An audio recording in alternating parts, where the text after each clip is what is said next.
In the previous session, we have seen how to get the information related to the current thread that it is running. And we have discussed there that as soon as a program, Java program starts executing, automatically one thread starts executing, and that thread is nothing but called as the main thread. And we have seen a program in which we have obtained the name of the thread by calling the method called uh, get name, and we have changed the name of the thread using set name method also, right? So we'll see now today you how to create our own thread. Apart from the main thread, we can create a new thread, that means multiple threads. So far all the programs have been only a single threaded programs. Now let us create one program which will create a new thread, that is a second thread. Second thread in the sense first thread is the main thread, second thread is a new thread that we are going to create. So before creating a thread, so how to create a thread? So thread can be created in Java using two ways. There are as mentioned earlier in the previous sessions, there is an interface called runnable interface and a thread class, a class called thread class. Both of them are defined in java.lang package, right? So you know what is an interface and what is a class in Java. So we can create a thread in our program, that is a second thread apart from the main thread, either by creating a class which will implement the runnable interface, or by creating a class which will extend thread class. That means the first way uses interface runnable. So you know what is an interface, right? Interface contains all abstract methods. So we can create a class by implementing that runnable interface, and we need to uh, override the methods or implement the methods that are part of that runnable interface. And the second thing is thread class. Thread class, uh, as we have seen in the previous program also, we have obtained an object for thread class, and using that thread class object, we have obtained the information related to the main thread, and we have again changed the or modified the information related to the main thread, right? So we can create a subclass, or we can create a class which is a subclass for thread class in our program. That is the second way using which you can create a thread. So mostly we'll prefer creating a subclass for thread class. That is the second approach. So the first approach is this one. You can see the mouse pointer pointing by implementing the runnable interface. By implementing the runnable interface means we must create a class which will implement runnable interface. Right? Then the second one is we must create a class and make that class subclass for the thread class. So these are the two ways in which you can create a new thread or the second thread in your program. Now let us start with creating a second thread by using a thread class. So let me show you this program. If you observe, as mentioned earlier, we are creating a second thread here in this program. So I'm creating a class called new thread. The name of the class is new thread. Sorry, let me, we'll see using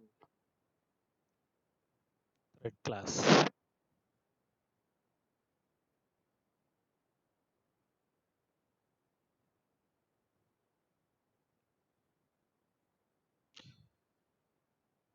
Okay, so this one.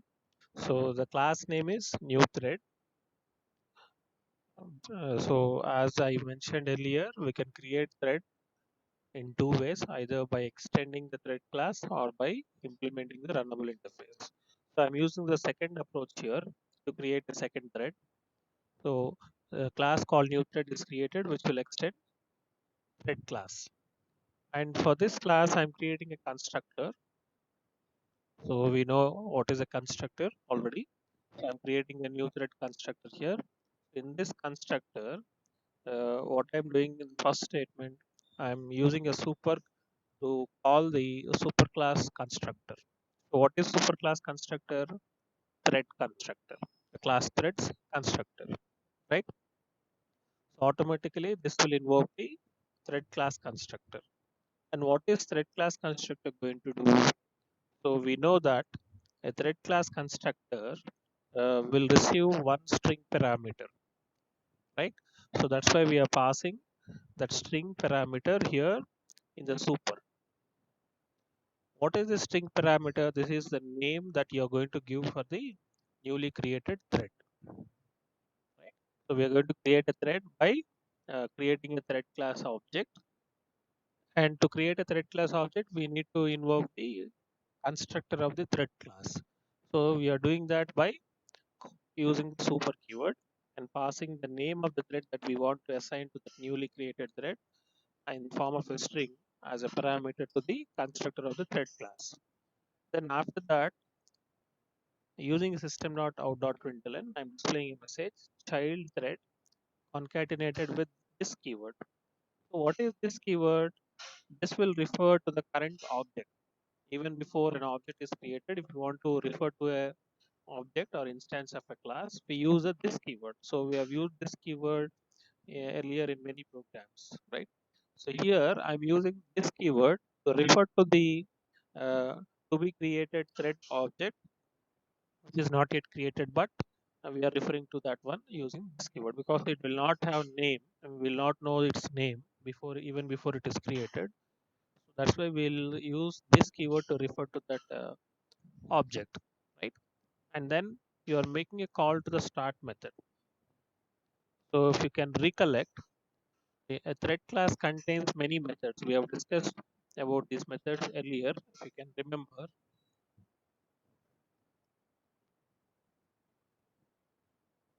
so these are the methods we have referred: start method, run method, sleep method, join method, is alive method, get priority, get name method, right? So we have already used this get name method in a program, earlier program. So let me show that program also for you so that you can recollect. So what we have done here, we have created an object uh, by calling the current thread method using the thread class, which is a static method. So this will return an object of thread class. So now object T will become an object of thread. So this is referring to the current thread. What is the current thread under execution? Because you are inside the main method, the main thread will be the current thread. Then we displayed the name of the current thread by calling the get name method. Then by calling the set name method, we have changed the method thread name from main thread to my thread. And after changing it again, we are displaying its name. Then using a for loop, we have displayed the loop control variable 5 and suspended the thread for 2000 milliseconds so that after every iteration of the for loop, we are suspending the thread. So we use receive method here, right? But we didn't use any other method, start method or run method, because we are not creating a new thread there. Main thread is already created and it will be the first thread to start running soon after you execute your program. But in this case, now in our current program, we are creating a new thread. So if you are creating a new thread, what you need to do after creating the thread, we need to call the start method. Then only the thread will start. And the start method will in turn call another method called run method. We need not call the run method. Automatically the run method will be called. But because we are extending the thread class, automatically the run method will be also the member of the new thread class. Now new thread is a subclass for thread, right? So what does it mean? All the methods that are part of this thread class will also be part of new thread class, right? And because start is a method of thread class and new thread is a subclass for thread class, you don't require an object to call the start method. Directly you can call the start method. So that's the reason why I'm not using any object to call the start method here, right? Then what is the start method going to do? There is another method called run inside the same thread class. So this is going to call the run method. But instead of using the run method version that is defined in the thread class, that is a super class thread, I am going to define my own method, my own run method, because whatever code you are going to write this right here in this run method, that will be part of your thread. So you know that what is the purpose of a thread? thread is going to perform a particular task. A program contains a single large task. We'll divide that single large task into multiple small tasks and assign that each small task to a different thread. So each thread will be performing uh, a different task. So whatever task we are assigning to that thread, we need to write that task or write the code for performing the task inside the run method. But the superclass thread run method will have a generic code for performing a task, but we don't want to perform that task. We want to perform our own task in our program. So that's why what we'll do is we will override the run method. Override means what? If you are defining a method with same name and same type signature in the subclass, then what do you call it as? It is overriding, right? So we'll override that run method here. So when you call the start method in turn, as I told you earlier, we'll be calling the run method. So when the run method is called, what is run method doing? Look at the run method. Run method contains the try catch mechanism here. So you know what is exception handling. Earlier we have discussed about this try catch mechanism. In the try block, I'm placing the code which I'm suspecting it to generate an exception. So generally here the type of exception that is going to be generated is an interrupted exception. So a thread can be interrupted. So that's why I'm placing this code inside the try block and catch block. In the catch block, I'm mentioning the type of exception as interrupted exception. Okay. So let us not discuss about that interrupted exception and try block and all these things. So that is not relevant here in our discussion. We'll discuss it later.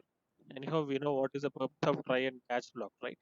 If at all, if any exception occurs, then that exception will be handled by the catch block. So our focus here must be on how this thread will be executed and what is the task that it is going to perform.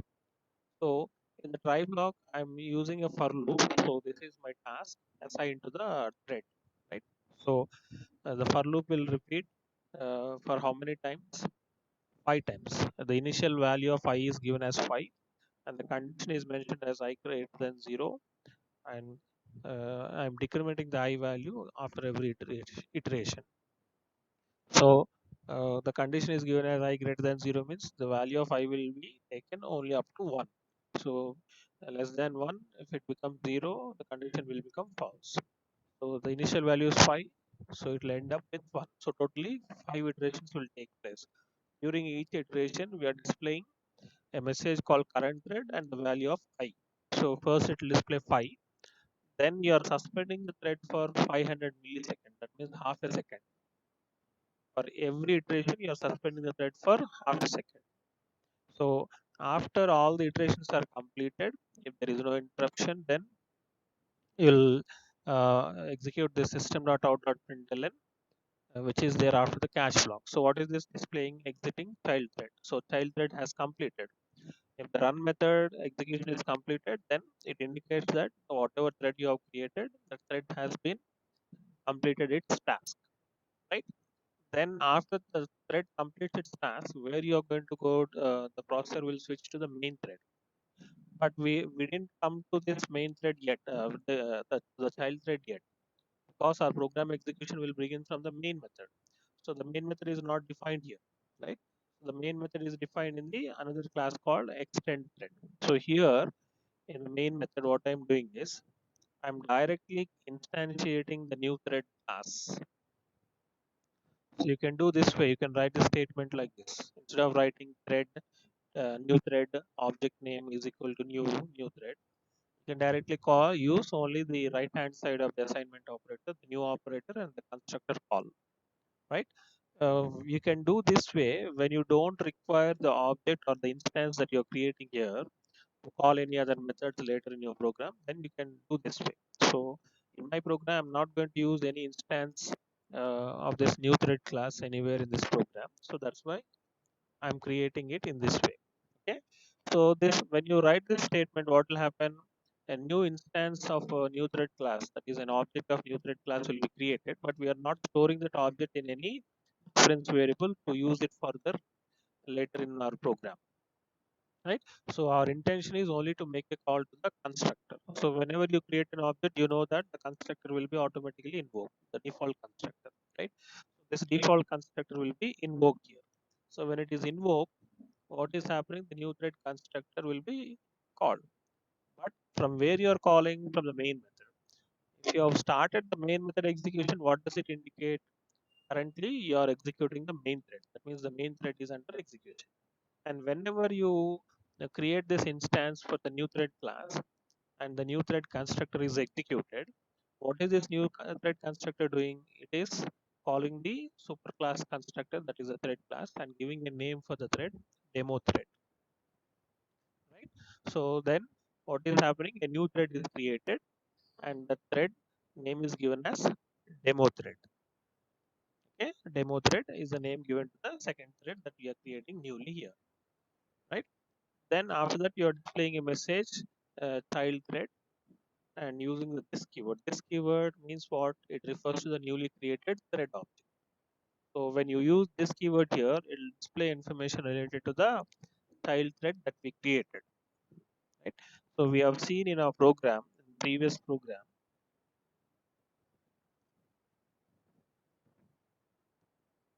when you display a thread T, it will display its information. So let us see after execution how it will appear, then you'll understand. And after that, you are making a call to the start method. Start method in turn will make a call to the run method. And the run method, what is it going to do? It is going to iterate this for loop for 5 times and print the value of I, starting from 5 till 1. And after each iteration of the for loop, thread will be suspended for 500 milliseconds.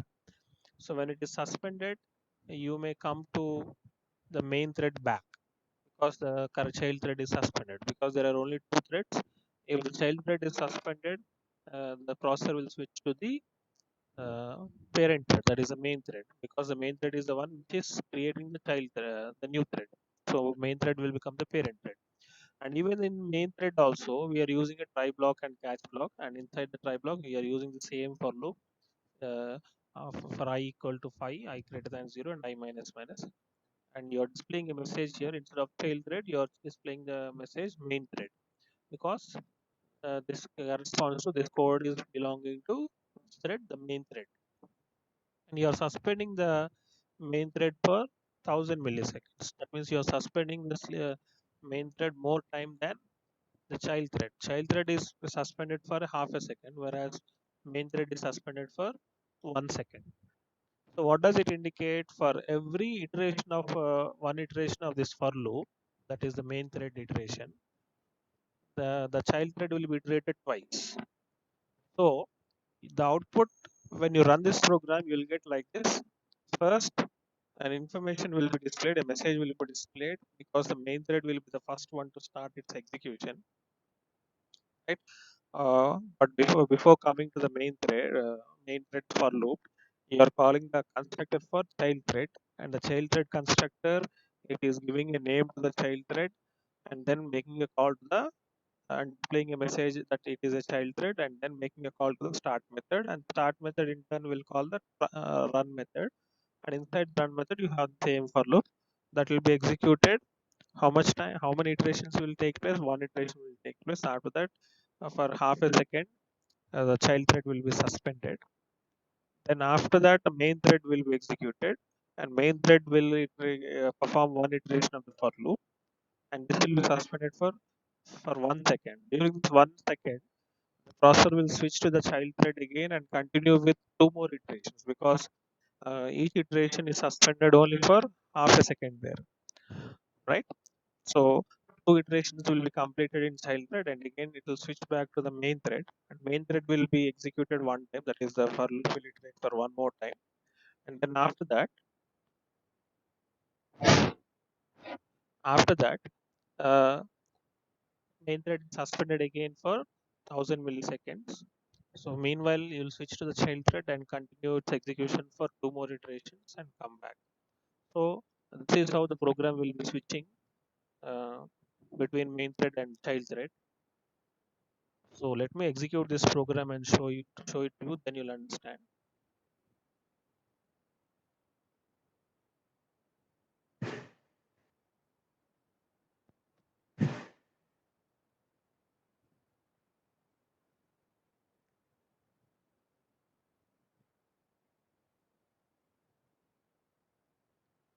See, first when you run the program, you're able to see child thread has started first, right? Child thread is displaying thread information.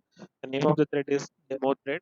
Its priority is 5, and the group to which it belongs to is main thread. And then it is switching to main thread, and one iteration of main thread is completed by displaying for loop iteration value 5. Then again, the main thread is suspended for 1000 milliseconds. And meanwhile, the processor will switch to child thread and complete 2 iterations. Even though child thread is suspended, it is being suspended only for half a second. But main thread is being suspended for full complete second. So within that 1 second, even though child thread is suspended, because the main thread will be further again, still it will be in a suspended mode only. So child thread will again resume and complete one more iteration. So 2 iterations are completed, 5, 4. Then again switch back to main thread. Main thread completes one more iteration and displays 4. Then again switches back to child thread, and 2 more iterations will be completed from child thread, read 2, and then switch back to main thread. Main thread will complete one iteration by displaying 3. Then again switch back to child thread. Child thread will display 1. So after that the loop will exit, and so exiting child thread message will be displayed. Then switch back to main